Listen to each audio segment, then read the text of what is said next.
Brybone here, back with another episode of the Weekly Purple Team. And today we're taking a look at an interesting bring your own vulnerable driver attack.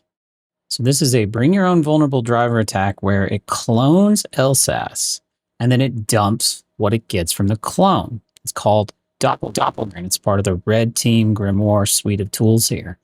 So this is pretty interesting because I haven't seen a vulnerable driver go this far. And it does work, and with some light obfuscation, I was able to get it by Defender on Windows 10 and 11. Now, Windows 11, this is kind of useless. Dumping LSASS on Windows 11, in most cases, there's Credential Guard, there's the driver block list. These are on by default. I had to turn those off to get it to dump effectively, and it still didn't work very well. So on a Windows 10 target, you're probably best to try this attack. But Windows 11, probably out of luck. Now, giving credit where credit is due, this is very novel. There's also some really cool techniques that are part of this as well. There's Hollow Reaper, which is a process hollowing utility where you can take Doppelganger, load it through a donut payload, put it into Hollow Reaper, and then it really gets by a lot of EDR suites. There's TGT Conjuring, where you're grabbing TGTs across the domain. There's also Necromirror. It reflects system shadows, kind of cool. You can dump SAM security software from volume shadow copies. Forensic tools can do this, but this is an interesting way of doing it too. And Soul Dumper, rip the spirit from LSASS. In other words, it's like a PowerShell LSASS dumper. All right, so neat tools. Let's take a look at Doppelganger. So I'm going to jump over here to Win10 host 2, and I have my pre-built version of Doppelganger here. It's called clones.zip. We're going to download this from our Kali box, and I have it, password protected, so it gets by smart screen here. So we've downloaded that. We have our downloads folder. Let me go there. So our downloads folder contains our clones zip, right?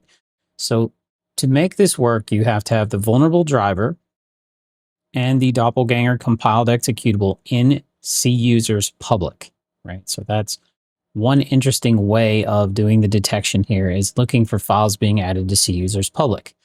But that's not that uncommon, right? So we're going to look for some better ways, but let's do our extraction. We'll do extract all, and we're just going to go CUsers public right here,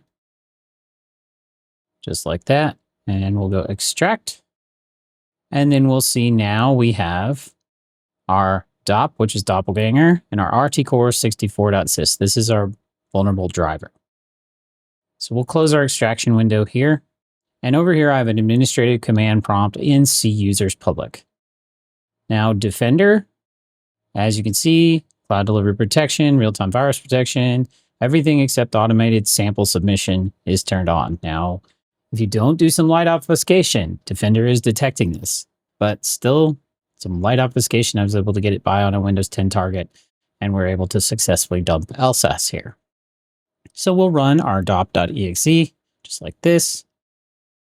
And this does, you have to have administrator level credentials to dump LSASS. You must have debug privilege. So basically, privilege escalation is required before this attack is even valuable to you, right? So once we've done that, we have a couple of files that appear. We have our doppelganger.dump, which is a Zord copy of what's in LSASS. And then we have our log file. Now, our log file is a key for our blue team detection here. It's literally telling you what it does. So as you can see, it loads a driver. Well, what do you look for when you're loading a driver? A service installation, right? It even says service created successfully. So we've got a service install. Then we're seeing a clone of a process, right? And a Zord dump written.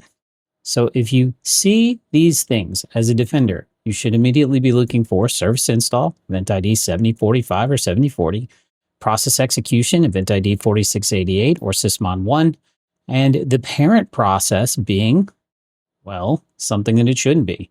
In the world of LSASS, anything except when in it means bad. Right? So we should be looking for anything that has a parent process that is not when in it that's LSASS. That should be just across the board. You should be doing that. And then Basically, you could see a service deleted message here as well. If you were looking for service deleted, that could get quite loud, but your dump file is now created. So this log is the key to detection here for the blue team. Now, red teamers, you don't care about the log except for it's successful. And we've got our dump here. So what we're going to do is we're going to upload our doppelganger.dump up to our Kali box. So we'll choose our file. We'll upload our doppelganger.dump just like that. We'll choose upload. And of course, you could get this file exfilled to your box no matter how, or you could even, unzor it here. It's a Python script that does it. It's this decrypt.zor.dump.py. You can also change the key. You can change the key in the C code and change the key in the decryptor as well. So we'll jump over here to Kali. We have our uploaded stuff here. My screensaver's a bit crazy here. All right, so we can see we have decrypt.zor.dump.py. We have our doppelganger.dump. And we have our files that we were hosting here. So we'll do our Python 3, decrypt.zor.dump.py, and our doppelganger.dump. And then that's going to create a decrypted version of this dump file. Then we'll run it through pypycats. We'll do pypycats, LSA mini dump, doppelganger dump.dec, the file that it was created. And what we're going to see here is we're going to see a dump file that's created. And we see that's host 2 win10, which we were just looking at. We scroll back up here to the top. We'll see the credentials of the users that we were looking at. We'll see Steve Rogers right here. There's his hash.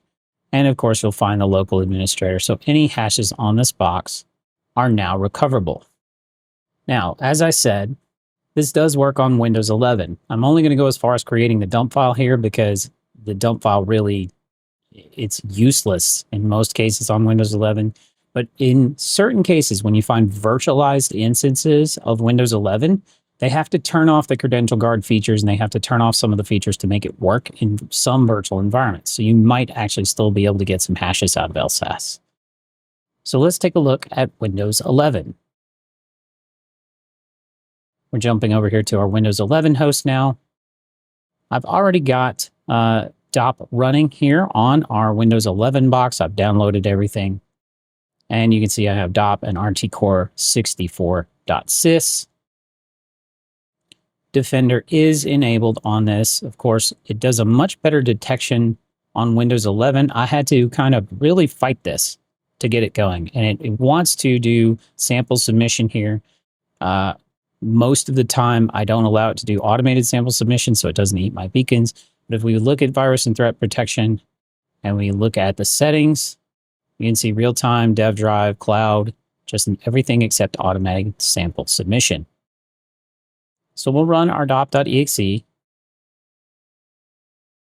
and it will create our dump and our log. So there's our log file created, and there's our dump. And you can see it did the exact same thing here. Point being, this dump is basically useless for most Windows 11 systems. You might be able to get some DPAPI credentials out of it, but in general, you're not going to get very much on a Windows 11 system unless you get lucky. Now, if you're on the right test and you know it's a virtualized environment, sure, give it a shot. Why not, right? But you can get the dump file out, but that does not mean that you're going to be able to do very much with it. Okay, so that's Doppelganger, and that's the red. Let's take a look at the blue. Now, the blue, we get into some fundamental things that you should be doing in your environment. So our first detection, we're going to do the parent process, as I mentioned before. So we're going to look for event code 4688, and anything not having a parent process that is LSASS, process name LSASS, not having a parent process of WinInit. WinInit is the only thing that should ever launch LSASS. If you see another LSASS launched by WinInit or not launched by WinInit, you have malware masquerading as LSASS. So if we take a look at this right here, we'll just expand this one. We'll go into the event itself, and you can see LSASS.exe was the creator process for another LSASS.exe. That should never happen. That's bad. But this rule will help you catch malware masquerading as LSASS. It's pretty rare that it does that, but you can catch that. So that's a good thing to do. Another thing you can do here is service installation, which we'll talk about that here in a second. We're going to do event code 7045 and event code, our image path containing RT-Core64.sys, because for this specific Doppelganger detection, it has to use the RT-64.sys. Now, you could just use the folder of CUsers public as well, but here we have CUsers public RT-Core64.sys, the installation of a service. You're seeing a service installed from CUsers public. That's not good, right? Pretty strange. Now, another thing you can do if you have Sysmon, you can look for strange installations of drivers, which is exactly what we're seeing here. So if you do event code 6 and file path public, temp, or program data, or any of the world writable locations, right? You can make this list much longer. This is just a real short rule. Right here, we see public. You should have something in your environment that is detecting driver load outside of normal locations, right? There's lots of ways that driver loads can happen. You also can use the lol drivers project and integrate that into your SIEM or your threat intelligence. loldrivers.io. They have a CSV, a JSON, and Sigma rules that you can load into your SIEM to detect vulnerable drivers. One of the vulnerable drivers we just used. If you look at RT-Core64.sys, which is right here, this is the vulnerable driver. So if you have this detection ahead of time from lol drivers, you will see this. Now, also, if you have the Windows 11 vulnerable driver detection list, it will stop the installation of the driver in some cases. So I have found some cases that works, some cases it doesn't. I had to shut it off here in my lab, but I have a very up-to-date version of Windows 11, the newest version. Some of them, you might not run into that. But once again, this attack fairly useless on Windows 11. But from a defense perspective, we were able to bring up some fundamentals here that you should be paying attention to. All right, that's it for this week. Thanks for watching, and hack the planet to defend better.